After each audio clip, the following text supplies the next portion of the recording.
अब हम वचन में चलेंगे। आइए हम प्रार्थना करें। स्वामी, आज का वचन तेरे लोगों के लिए आशीष का कारण होने पर, आज का वचन इनके जीवनों में काम करे। आज का वचन परमेश्वर इनके हृदय को आपके लिए तैयार कर दे, मसीह यीशु के नाम में आमीन।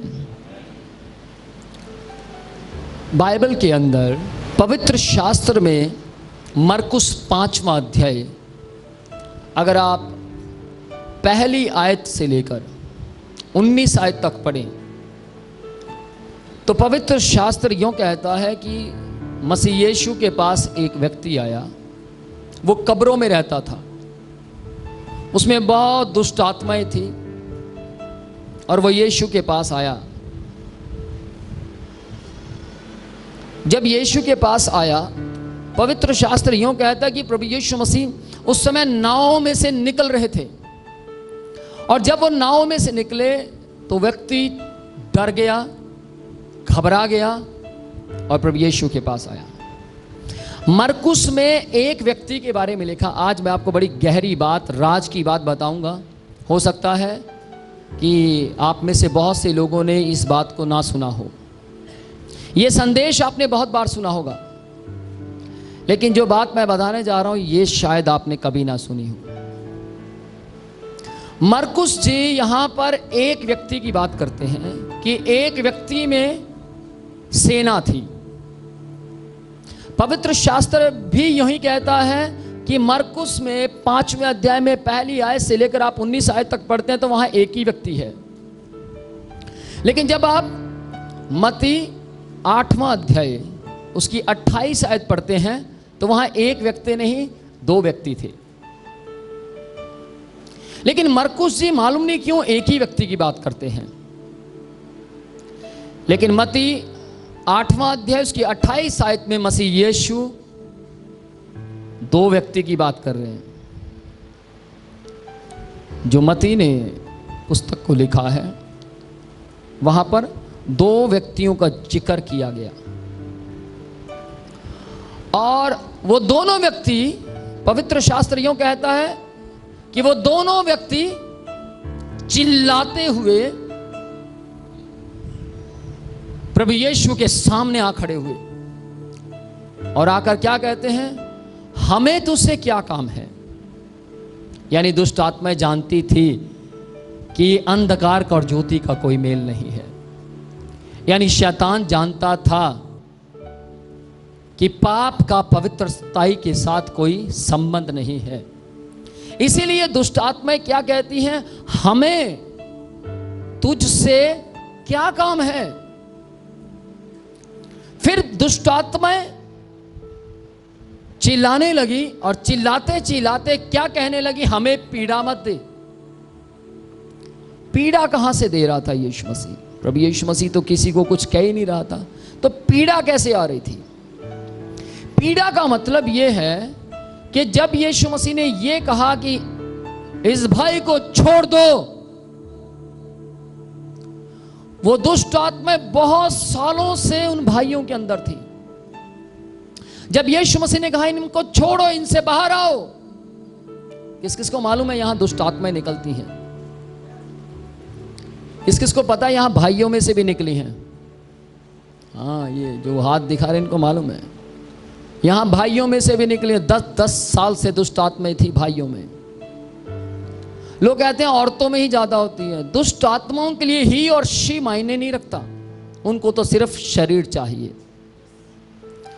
वो औरतें और आदमी नहीं देखते, बुराई कभी औरत और आदमी नहीं देखती, बुराई तो सिर्फ शरीर देखती है। और वो दुष्ट आत्माएं दोनों आदमियों में थी। जब बाइबल कहती है आदमियों में दुष्ट आत्माएं थी, तो आज भी आदमियों में दुष्ट आत्माएं काम करती हैं। मेरे पास कल एक फोन आया,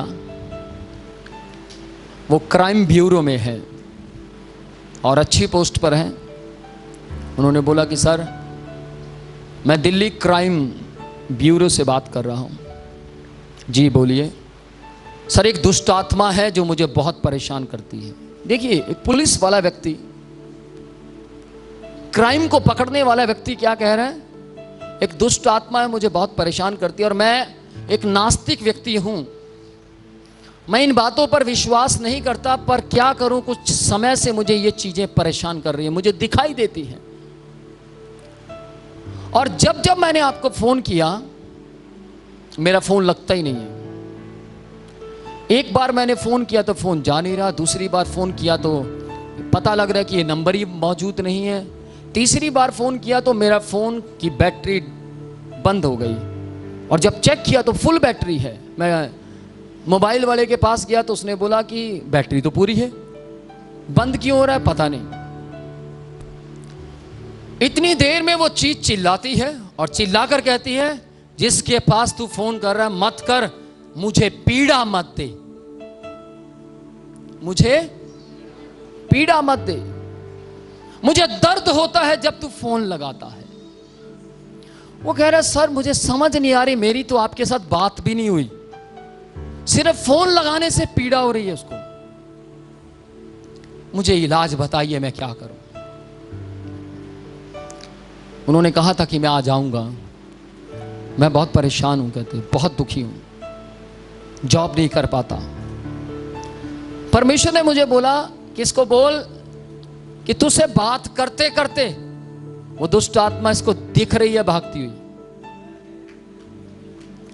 मैंने उनसे बोला कि मुझे ना आत्मा गवाही कर रहा है, मैं कोई भविष्यद्वक्ता नहीं हूं, पर मुझे आत्मा गवाही कर रहा है कि आप जैसे जैसे मुझसे बात कर रहे हैं वो दुष्ट आत्मा आपको दिख रही है। हाँ हाँ हाँ हाँ हाँ, आपको कैसे पता? वो भाग रही है। और उसको भागती हुई नजर आई और मैंने उसको बोला जब तक आप परमेश्वर के भवन में आएंगे आप पूरा छुटकारा लेकर आएंगे। Praise the Lord. पवित्र शास्त्र यूं कहता है, यीशु मसीह के सामने वो दोनों व्यक्ति खड़े हुए और खड़े होकर क्या बोलते हैं, हमें पीड़ा ना दे। मैं चाहूंगा पढ़ दीजिए क्योंकि बहुत से लोग ऑनलाइन इसको देखेंगे और कंफ्यूज हो जाएंगे कहां लिखा है। मैं चाहूंगा पढ़ दीजिए मत्ती 8वां अध्याय उसकी 28 आयत।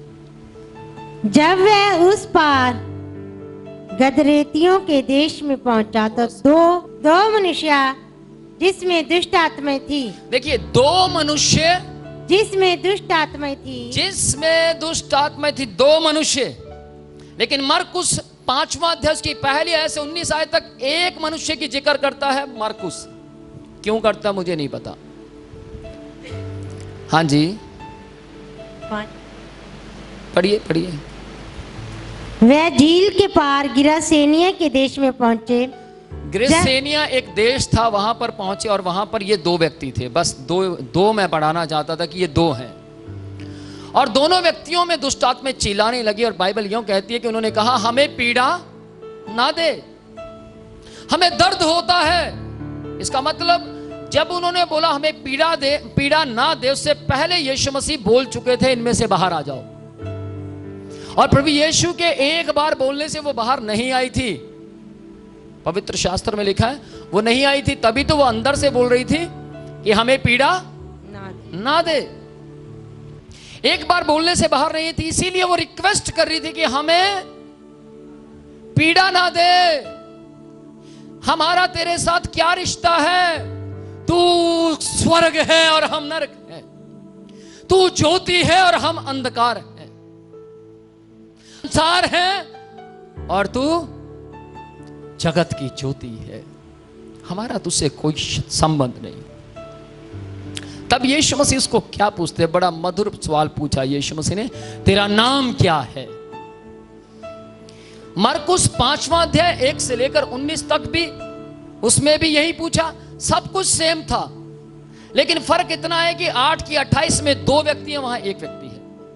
लेकिन प्रभु यीशु ने दोनों जगह पर पूछा तेरा नाम क्या है? और दुष्ट आत्माएं चिल्लाकर बोलती हैं क्या? सेना। क्या बोला? सेना। शायद मेरे ख्याल से आपको नहीं पता होगा कि एक सेना के अंदर कितने लोग पाए जाते हैं, किसी को मालूम है? एक सेना जो राजा के पास होती है, एक सेना के अंदर कितने लोग होते हैं? हजारों तो कोई भी बोल देगा। 6 6000 लोग होते हैं। पहली बात जो आपको आज सीखने के लिए मिली कि वो 2 व्यक्ति थे। दूसरी बात जो आपको सीखने के लिए मिल रही है कि वो 6000 एक आदमी में थी और 6000 कितने हो गए? 12,000 दुष्ट आत्माएं थी एक आदमी में। अब यहां पर वो दुष्ट आत्माएं क्या कहती है? हमें सूरों में, क्या कहती है? हमें सूरों में के झुंड है यहां पर, उनमें भेज दीजिए। और प्रभु यीशु ने क्या किया? प्रभु यीशु ने बोला ठीक है, उसमें चले जाओ। आपको मालूम है वो 2 व्यक्ति इतने खूंखार थे, इतने खतरनाक थे, बहुत खतरनाक थे, मार दिया करते थे। और उस कब्रिस्तान में जहां पर वो रहते थे वहां कोई व्यक्ति आना पसंद नहीं, डरता था। कोई व्यक्ति आना ही नहीं चाहता था, डरते थे लोग, क्योंकि वो मारते थे, वो पीट दिया करते थे। लोग उनको पागल बोलते थे, मेंटल बोलते थे, लेकिन बहुत से लोगों ने उनको तरह तरह के नाम दिए थे। लेकिन वहां पर जब यीशु मसीह आए तो यीशु मसीह ने, देखिए, लोगों ने उनको पागल भी बोला होगा, लोगों ने उनको मेंटल बोला, लोगों ने उनको गंदा बोला, लोगों ने उनके नाम अलग अलग रखे, लेकिन एक व्यक्ति आया और उसने सही नाम पब्लिक में लेकर आया, और वो नाम क्या था? सेना। सही नाम पब्लिक में प्रभु यीशु ने पब्लिश किया। प्रभु ने पूछा तेरा नाम क्या है? आज तक किसी में दम नहीं पड़ा था कि उससे पूछे तेरा नाम क्या है, लेकिन यीशु मसीह में इतनी शक्ति थी कि उसने पूछा तेरा नाम क्या है। बाइबल यूं कहती है दुष्ट आत्माएं गिड़गिड़ाने लगी, और गिड़गिड़ाकर क्या कहती है? लूका 8वां अध्याय उसकी 31 आयत में लिखा है कि दुष्ट आत्माएं क्या कहने लगी? हमें कुंड में मत भेज, हमें अधोलोक कुंड में मत भेज, हमें नरक में मत भेज। देखिए, जबकि दुष्ट आत्माएं नरक ही की हैं, फिर भी वो नरक में जाना नहीं चाहती, जबकि दुष्ट आत्माएं है ही नरक के लिए, उनको जाना ही नरक में है। कितनी अजीब सी बात है। बहुत से लोग मैंने देखा अपने ही घर से डरते, अपने घर में जाना पसंद नहीं करते। कौन कौन मेरे साथ है? बहुत से लोगों को मैंने बोला अच्छा ठीक है, मैंने प्रार्थना कर दिया, आप अपने घर जाइए। नहीं सर, मैं अपने घर में नहीं जा सकता। क्यों? मुझे अपने घर में घुटन होती है, मेरा अपने घर में दिल नहीं लगता, मैं अपने घर को बेचना चाहता हूं। हजारों लाखों लोग हैं जो भूत प्रेत के डर के कारण अपने घर बेच देते हैं। कौन कौन मेरे साथ है? हमें घर बेचना है जी। क्यों? ये घर ठीक नहीं है। ध्यान से सुनिएगा, आज मैं आपको बताऊंगा घर को बेचने की जरूरत नहीं है, क्योंकि आपको यीशु ने खरीद लिया है। घर मत बेचिए, अपने आप को उसके हाथों में सरेंडर कीजिए जो 6-6 हजार दुष्ट आत्माओं को नाम पूछने की ताकत रखता है।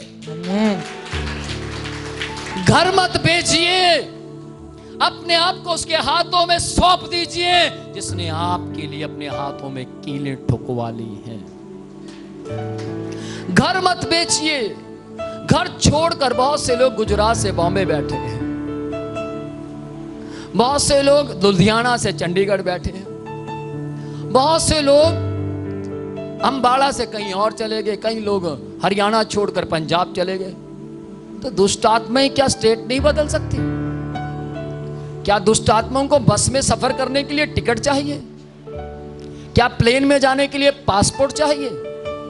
वो तो वहां भी आ जाएंगे। आपने एक घर बदला।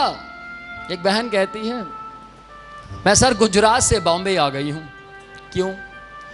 मेरा गुजरात में बहुत बड़ा घर है, जोशी परिवार से है, बहुत बड़ा घर है, पर मैं बॉम्बे आई हूं, बॉम्बे भी यही हालात है।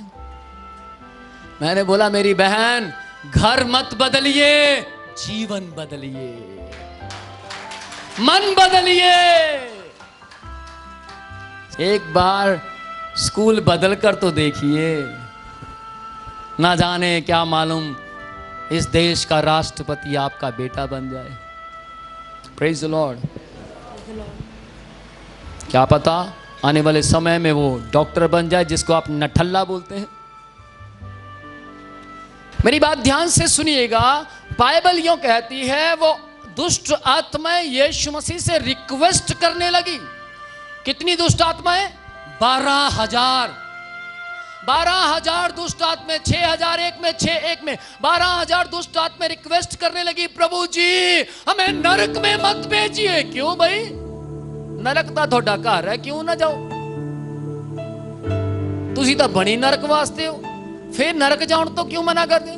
नहीं, क्योंकि उथे दिल नहीं लगता, उथे दिल नहीं लगता, उथे तो अग ही अग है।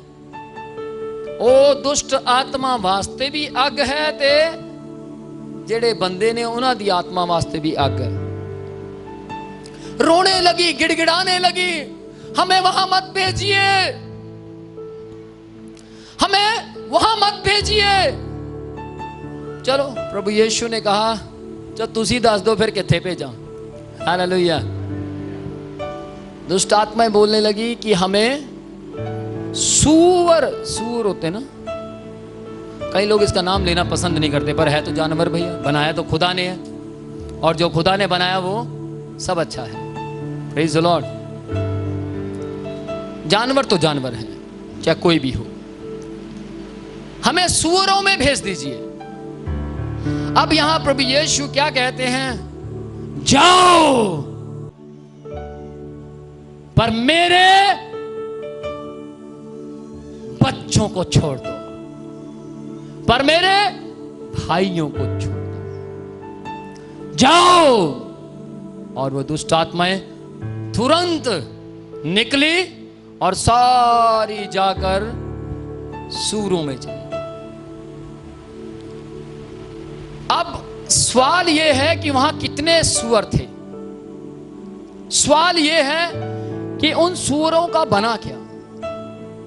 सबको याद होगा कि वो सारे सूअर मर गए क्योंकि पानी में गिरे, पास में ही पानी था, और सूअर को तैरना नहीं आता। यह भी आपके लिए गहरी बात है, सूअर को तैरना नहीं आता। वो पानी में गिरे और मर गए। वहां 2,000 सूअर थे। कितने? 2,000 सूअर थे, 12,000 दुष्ट आत्माएं थी, 6,000 एक व्यक्ति में और 6,000 एक व्यक्ति में, यानी 12,000 दुष्ट आत्माएं जाकर 2,000 सूअरों में। तो सोचिए एक सूअर में कितनी गई होंगी? एक सूअर में 6 दुष्ट आत्माएं गई। कितनी? सोचो, 6 दुष्ट आत्माएं एक सूअर में गई तो मरेगा नहीं तो क्या होगा? वो मर गई। और जब वो मर गई, सारे सूअर मर गए, तो पवित्र शास्त्र परमेश्वर का वचन यूं कहता है, वो व्यक्ति जिनको लोग पागल कहते थे, मेंटल कहते थे, बेवकूफ कहते थे, मारने वाले गंदे लोग कहते थे, वो व्यक्ति जैसे आप बैठे हैं ऐसे एक सभा चल रही थी और वहां यीशु मसीह प्रचार कर रहे थे और वो वहीं पर बैठे थे अच्छे कपड़े पहनकर। Praise the Lord. जब वो व्यक्ति प्रभु यीशु मसीह की सभा में बैठा था, लो जी विरोधी आ गए। हाँ जी, विरोधी तब तक तो नहीं आए जब तक वो पागल थे, क्योंकि पता मार देंगे, ये पीट देंगे। लेकिन अब वो आए। क्यों आए? क्योंकि बंदे सुधर गए थे। Hallelujah, praise the Lord. जब लोग सुधर जाते हैं तो बड़े बड़े आ जाते हैं। पौलुस जब सुधर गया तो बड़े बड़ों ने हाथ गर्म करने के प्लान बनाए, लेकिन जब पौलुस ने थोड़ा सा आंख दिखाई तो सब भाग गए। उनको पता है खतरनाक बहुत था। Praise the Lord. लेकिन परमेश्वर इस दुनिया में किसी को बदमाश बनाने नहीं, बल्कि बदमाश को सुधारने आया है।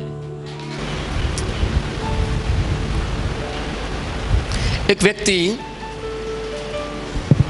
एक बार मैं एक होटल में था और उस होटल में एक आदमी मेरे पास आया, जीन्स पहनी हुई, टाइट जीन्स, और टाइट टी शर्ट, आया आकर खड़ा हुआ,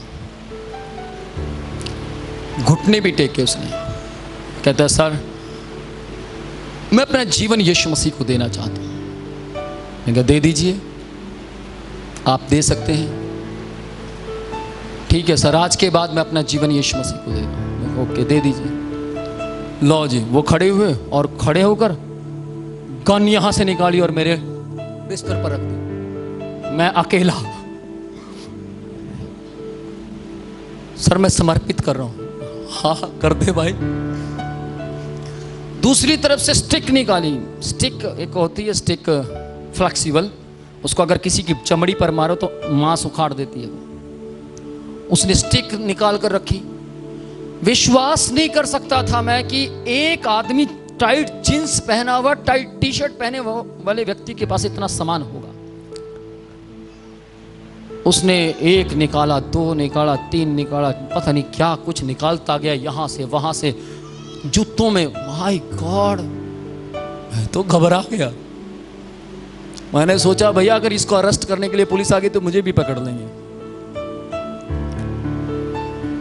मैंने उसको बोला ये आप मुझे मत सौंपिए, ये तो आप थाने में कीजिए।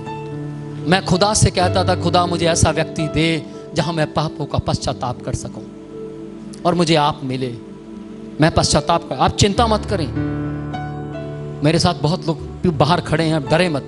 डर गया था, आदमी हूं, आप डरिए मत, आपको कुछ भी नहीं होने देंगे। बस आप एक बार मेरे सिर पर हाथ तक मेरे पापों की तौबा करवा दीजिए। मैंने उसके पापों की तौबा करवाई। उसने अपना जीवन यीशु मसीह को दिया और इतनी देर में पुलिस आई और उसको अरेस्ट किया। वो बाहर से ही फोन कर आया था कि आज मैं सरेंडर करना चाहता हूं, तब तक आप मुझे अरेस्ट नहीं करेंगे जब तक मैं एक पास्टर के सामने तौबा पश्चाताप ना कर लूं। और उसने तौबा की, पश्चाताप की और वो बाहर गया। उसका सामान सारा मेरे सामने से उठाया गया। मैं कभी ये बात बताई ही नहीं किसी को कि वो इतना बड़ा बदमाश था। मुझे बड़ी हैरानी हुई और उस आदमी ने अपना जीवन यीशु मसीह को दे दिया। आमीन, praise the Lord, praise the Lord. मैं बड़ा हैरान हुआ। उस रात मैं रोता रोता और रोता ही रहा। परमेश्वर जो कर सकता है वो मनुष्य नहीं कर सकता। पवित्र शास्त्र यूं कहता कि उस व्यक्ति, वो व्यक्ति, दोनों व्यक्ति उस पूरे देश के लिए बदमाश के तरीके से थे, क्योंकि वो किसी को छोड़ते नहीं थे, सबको मार। सोचिए 6000 जिसमें दुष्ट आत्मा है, वो किस किस को मार देता होगा, क्योंकि उनमें जान होती है। लेकिन देखिए यहां पर दुष्ट आत्माएं नरक जाना नहीं चाहती थी। दुष्ट आत्माओं को शरीर चाहिए। क्यों शरीर चाहिए? क्योंकि उनको आराम शरीर में मिलता है।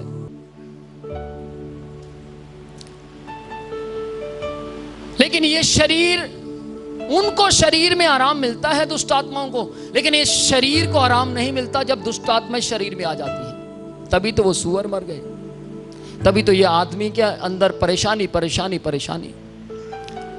लेकिन आप एक बात सोचिए, बाइबल यूं कहती है कि जब दुष्ट आत्मा उनमें से निकल गई तो वो दोनों आदमी, वो दोनों मनुष्य पूरी शांति के साथ सभा में बैठे थे और हैरान हो गए। और वहां लोग आए और लोगों ने आकर क्या बोला प्रभु यीशु से?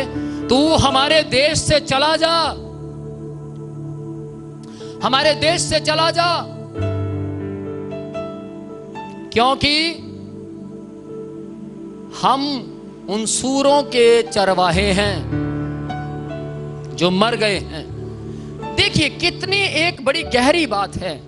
मसीह यीशु ने सूरों को महत्व नहीं दिया, सूरों की वैल्यू को कुछ नहीं समझा। इसीलिए मसीह यीशु ने क्या कहा? जाओ, और वो सारे सूअर मर गए। लेकिन यहां पर ये चरवाहे क्या कर रहे हैं आकर?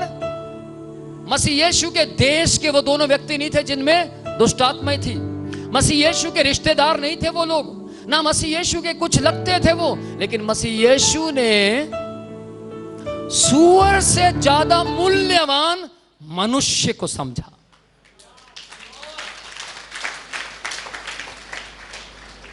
लेकिन वो चरवाहे मनुष्य से ज्यादा सूअर को मूल्यवान समझ रहे थे। यही फर्क है अंधकार में और ज्योति में। अंधकार को हमेशा अपनी गाड़ी, अपना घर, अपना शरीर अच्छा लगता है, लेकिन जो ज्योति में रहते हैं वो लोग रात हो, सुबह हो, दोपहर हो, शाम हो, दूसरों की आत्माओं के लिए रोते रहते हैं, दूसरों के सुख के लिए ना रात के 12 देखते हैं, ना सुबह के 4 देखते हैं, वो दुआएं करते रहते हैं, क्योंकि उनके लिए मनुष्य मूल्यवान है। कैसे मालूम होता है कि मनुष्य मूल्यवान है? मसीह यीशु ने क्या कहा? मैंने मनुष्य जाति को खरीद लिया है। आमीन। कहीं बाइबल में नहीं लिखा कि परमेश्वर ने कहा मैंने जानवरों को खरीद लिया, बल्कि बाइबल में यह लिखा है कि मैंने मनुष्य को अपने पवित्र खून देकर खरीद लिया है। क्यों खरीद लिया? क्योंकि मनुष्य मूल्यवान है, मनुष्य की कीमत है, मनुष्य की वैल्यू है। Praise the Lord.